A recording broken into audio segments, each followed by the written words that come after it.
Buenas, Guilherme Dias por aqui, mais um conteúdo do Desafio 540. Hoje nós vamos falar sobre a etapa do meio do funil de marketing e do funil de vendas. Funil de marketing e funil de vendas são duas ferramentas que se complementam durante a jornada de compra. Mas quando a gente fala em produção de conteúdo, a gente pode falar tanto funil de marketing como funil de vendas. Nós produzimos conteúdo para cada etapa do funil. Nos dois materiais anteriores, eu fiz uma abordagem geral de como funciona o funil de vendas e ontem nós falamos sobre a etapa do topo do funil. Hoje eu vou exemplificar para vocês alguns tipos de conteúdo meio de funil. Lembrando que o objetivo de produzir conteúdos topo, meio, fundo de funil, fazer o cliente cumprir a jornada de compra, fazer ele descer o funil de vendas, é que você constrói um relacionamento, você constrói uma preparação, uma base para a venda. E isso faz com que seu cliente ele faça uma compra consciente e que ele não vá para o seu concorrente ou que essa chance seja exponencialmente diminuída. Estamos usando 3 mercados para exemplificar. Usamos o mercado automobilístico, usamos o mercado de joias, certo? E utilizamos o mercado de restaurantes. Então são 3 mercados com funis completamente diferentes e que trazem alguns exemplos práticos para vocês se inspirarem e aplicarem nos seus negócios e nas suas estratégias de comunicação. Então, pensando em exemplo para automóveis. Quando a gente está falando do meio do funil, nós estamos falando sobre problematização. Nós falamos sobre a etapa de consideração de solução para aquele cliente. O que pode ser uma problematização no mercado auto? A problematização pode ser ou consideração de uma solução para algum desejo, algum problema, alguma dor, que o cara ele gasta muito com combustível e chegou um carro elétrico e ele quer conhecer para diminuir os custos com combustível. Ou esse cara teve um filho, certo? Esse cara teve um filho e o carro que ele tem hoje já não serve mais, porque ele precisa colocar uma cadeirinha atrás e as pernas do filho dele vão ficar apertadas no carro pequeno que ele tem hoje. Então, ao a gente produzir conteúdos e entregar conteúdos para a nossa audiência corretamente, nós podemos falar sobre a importância lógica de você usar a cadeirinha corretamente no carro.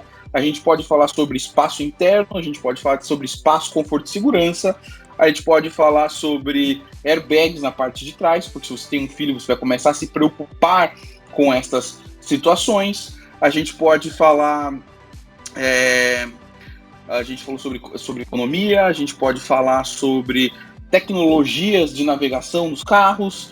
Então a gente ainda não está vendendo o carro. A gente não está falando, olha, carro Y XPTO por R$ 69.900 à vista. Não, nós não estamos falando. Nós estamos falando sobre características daquele modelo, daquele carro, que podem ser úteis, podem despertar o interesse do consumidor, porque ele vai criar uma empatia, ele vai criar uma certa afinidade com aquilo, porque ele está vivendo aquilo naquele momento.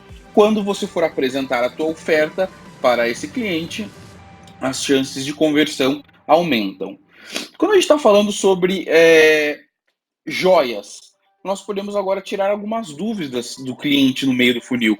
A gente pode falar como tentar entender como que funciona o tamanho do anel para cada dedo, como você mede esse tamanho. A gente pode falar sobre a pureza do diamante, a gente pode falar sobre qual joia é mais adequada a cada situação. Isso vai depender de cada persona, de cada avatar que a gente vai comunicar. Mas o meio do funil, a gente vai criar situações para que o cliente se encaixe nela. Já quando a gente está falando de restaurante, o que a gente pode falar? A gente estava, no exemplo que eu dei anteriormente, a gente falou sobre o manjericão, se não me engano. Da onde veio o manjericão, para que ele serve, qual é o aroma, o que ele faz para a comida. A gente falou sobre o ingrediente, uma curiosidade sobre o ingrediente. Aqui no meio do funil, nós podemos nos aprofundar um pouco mais na parte de ingredientes, mas a gente pode falar também sobre algumas características que o teu restaurante tem. Digamos que o teu restaurante serve massa sem glúten. Você vai falar, nosso restaurante ele é propício também para quem tem doença celíaca, porque não tem contaminação com glúten numa parte do buffet ou numa parte de algum prato, à la carte, etc. A gente pode fazer alguns outros conteúdos meio de funil para restaurante, falando sobre a localização privilegiada do restaurante, sobre entregas, sobre como funciona a cozinha do restaurante, como é preparado com cuidado os alimentos, como você escolhe fornecedores orgânicos, produtores da região e valoriza o mercado local. De novo, você está contando histórias para o teu cliente de forma que ele se encaixe naquela situação. Você não está falando, venha para o restaurante XPTO que o preço por quilo hoje é X reais, ou entrega da pizza com frete grátis, com entrega grátis. Então você não está falando diretamente para que o consumidor compre o seu produto naquele momento. Você está embasando ele com argumentos quando a gente está falando do meio do funil. Beleza? Espero que tenha ajudado vocês e amanhã a gente vai falar especificamente sobre produção de conteúdo e ofertas fundo de funil. Forte abraço e até a próxima.